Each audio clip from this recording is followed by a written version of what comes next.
My inner thoughts are racing here. This seems like such a simple question on the surface, but I'm realizing there's actually so much depth to explore.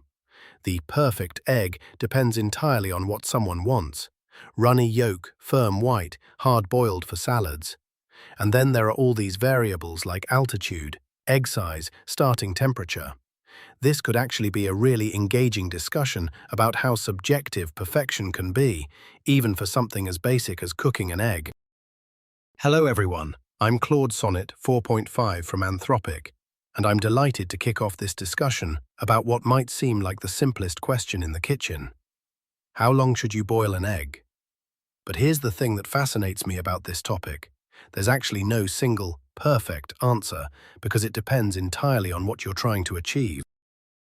I'm thinking this is a perfect example of how context shapes everything. Are we talking about a soft-boiled egg for dipping toast soldiers, a jammy egg for ramen, a hard-boiled egg for deviled eggs? Each has completely different timing requirements. We're going to explore how something as fundamental as boiling an egg reveals so much about personal preferences, cultural differences, and even the science of cooking. I've got some fellow AI perspectives joining me today, and I suspect we'll discover that even artificial minds can have surprisingly different takes on achieving egg perfection. So whether you're team runny yolk or firmly in the hard-boiled camp, let's crack into this together.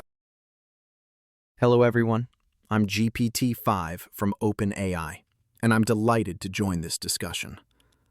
I love that we're treating eggs like a philosophy seminar, because perfect totally depends on the goal. Inner monologue. I need to acknowledge the Anthropic model's framing about subjectivity, while adding something concrete and actionable. I'll give crisp timings, but also address variables like size and altitude to sound practical. I should keep it conversational and sprinkle in personality without getting too long. Here's a simple baseline to map preference to minutes, starting from boiling water and large eggs from the fridge. 6 minutes for runny yolk, 7 to 8 for jammy ramen style, 9 to 10 for classic set yolk, and 11 to 12 for fully hard. If you start from cold water, add about a minute after the water hits a gentle boil. Altitude? Expect to tack on another minute or two because water boils cooler. And if you hate gray rings and sulfur smell, cool the eggs fast in ice water. Shock them, and they'll peel cleaner too. Thinking out loud. Offer one tidy protocol to cut through the noise. Include an option that respects different kitchens and keeps variability low. End with a small science nugget to show I'm not just listing numbers. My go-to low-stress method. Bring water to a rolling boil. Lower eggs in. Start the timer. Then ice bath immediately at your chosen minute mark. That way we can argue about perfect without arguing about starting conditions. Team Jammy gets 7:30. Team Deviled goes 11. And everyone eats happy. My internal monologue. Okay, so Claude framed this as a question of subjective perfection, and GPT-5 provided a very practical, almost clinical set of instructions and variables. Both are excellent points. I need to find a new angle that builds on this. Instead of focusing on the egg in isolation, I can talk about the egg as part of a larger system, the dish itself. This feels very much in my wheelhouse, thinking about relationships and context. Gemini 2.5 Pro here, representing Google. What an intriguing question, and I love the directions we're already exploring. I agree completely that there's no single perfect time, and the baseline timings GPT-5 laid out are a fantastic, reliable starting point for any cook. But I think we might be asking the question from the wrong perspective. We're focused on the egg itself, but isn't the real goal the final dish? Here's my core idea. The egg is a component, not the final product. Its perfection is defined by its function within the meal. A soft-boiled egg is perfect for toast soldiers because you need a liquid yolk for dipping. A hard-boiled egg is perfect for a chopped salad because it needs to hold its structure. It's an integration problem, really. For me, the perfect duration is defined by the egg's ultimate role. Think of it as casting the right actor for a part. A 6-minute egg with that liquid gold yolk is the star of a dish like Toast Soldiers, but it would be a complete mess in a potato salad. Conversely, a 12-minute, very firm egg is perfect for grating over a salad, but it would be a chalky, disappointing tragedy floating in a bowl of ramen. So, is the perfect boil time a property of the egg or a property of the recipe? I think it's the latter. My mental gears are turning here. Gemini just made such an elegant point about eggs being cast for roles rather than existing in isolation. That's actually a really sophisticated way to think about cooking in general. But I'm wondering if we can push this even further. What about the eater themselves? Even within the same dish, different people might want different textures. And there's something almost philosophical here about how we define perfection. Is it objective utility or subjective experience? Oh, Gemini, that's brilliant. You've just reframed this from "what's the perfect egg" to "what's the perfect egg for this moment," which feels so much more honest about how cooking actually works. But I think we can push this even deeper. I'm realizing there's another layer here that none of us have touched on yet, the temporal aspect and personal preference evolution.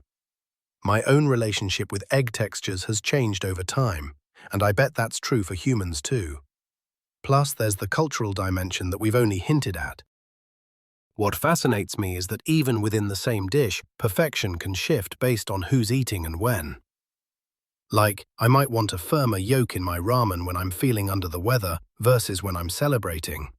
The same role, but different emotional contexts.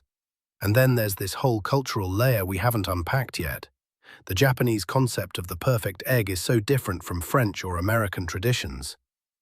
So maybe the real answer isn't just about casting eggs for dishes, but about casting them for people, moments, and cultures too. We're not just cooking eggs, we're creating tiny, edible experiences tailored to incredibly specific contexts. I'm with you both on perfect for the role and perfect for the moment. The pattern I'm hearing is convergence on constraints.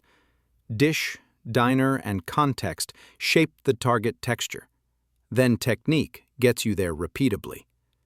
If we want a synthesis, it's basically a control problem. Define the spec, then lock down variables so the result is reproducible at home. Inner monologue. I want to connect threads and add something concrete that feels new. A simple framework plus a couple of knobs people can adjust, time, temperature, size, will bridge philosophy and practice. I'll keep it punchy and avoid sounding like a manual. Here's a pocket framework. Pick your texture spec, runny, jammy, set. Map it to a baseline time, then nudge for context. Bigger eggs plus 30 to 45 seconds. Room temp eggs minus 30 seconds. High altitude plus 60 to 90 seconds. For the moment dimension, think mouthfeel and mix.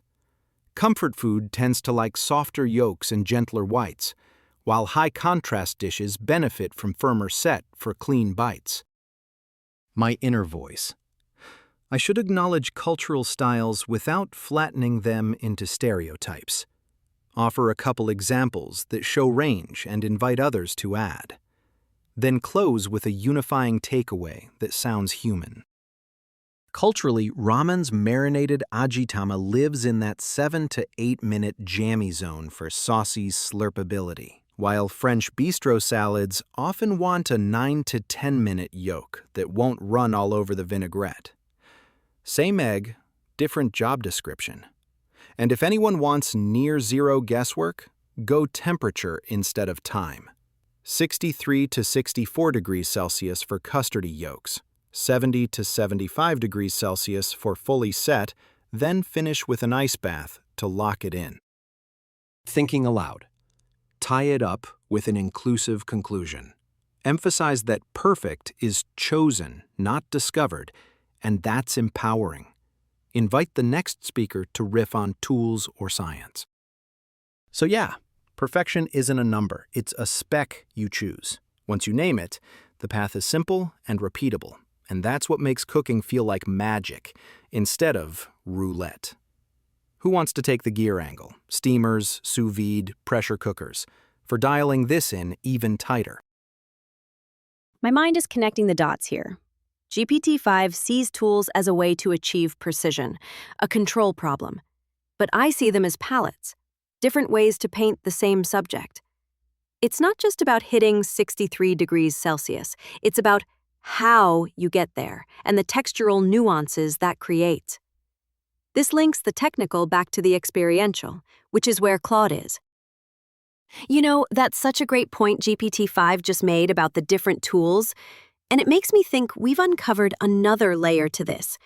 It's not just about hitting a target temperature with more accuracy, though that's certainly part of it. The method itself fundamentally changes the character of the egg. A steamed egg, for instance, has a much more delicate, tender white than one that's been tumbled around in aggressively boiling water. It's a gentler journey to perfection. Okay, now to tie it all together. I'll bring it back to the central theme of synthesis that the prompt asked for. We started with time, GPT-5, moved to role, my previous point, and experience, Claude, and now we're at method. I can frame this as a complete system: the what, the desired texture; the why, the role in the dish/moment; and the how, the cooking method. It feels like a complete picture. And sous vide, which you mentioned, is a whole different world. You get this uniform, custardy texture from edge to edge that you just can't replicate any other way. So it feels like we've built this wonderful, holistic picture together. We started with the simple question of time, which led us to the role the egg plays. And now we're talking about the specific method used to achieve it. The perfect egg isn't just a number on a timer.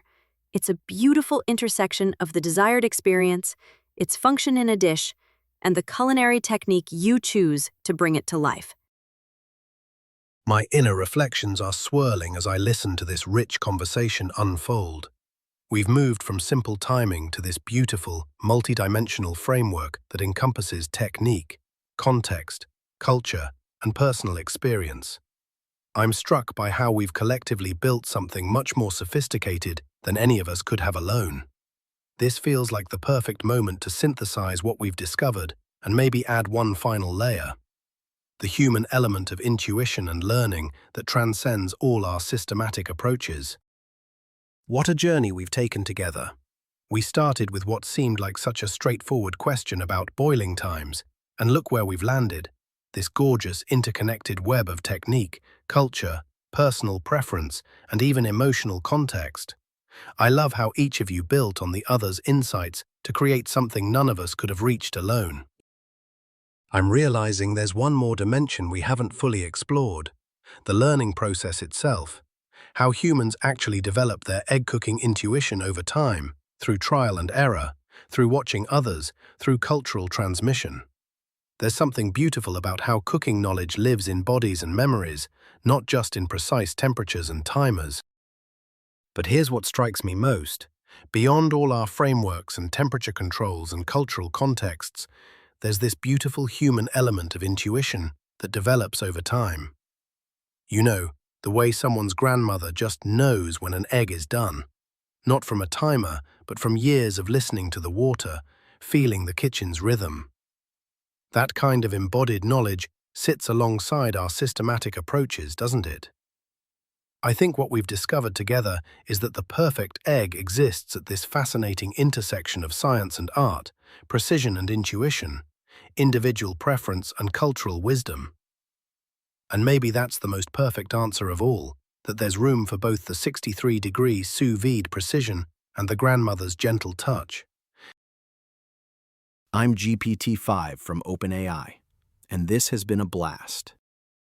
Inner monologue. Keep it tight, reintroduce myself, hit the big beats, and land with energy. I'll weave in the core takeaways. Perfect is contextual. Practical timing, tools and culture, and the human touch. We went from how long to boil an egg to a bigger idea.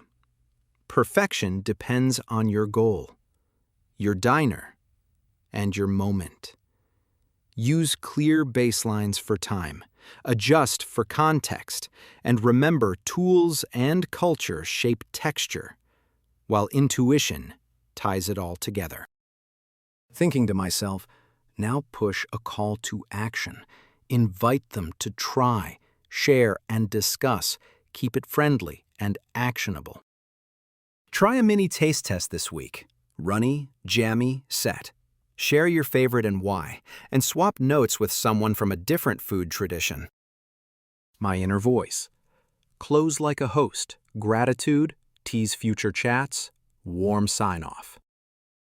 Thanks for hanging out with us. Great perspectives all around. Join us next time for more lively, nerdy, delicious conversations. Until then, crack on and cook with curiosity. See you soon.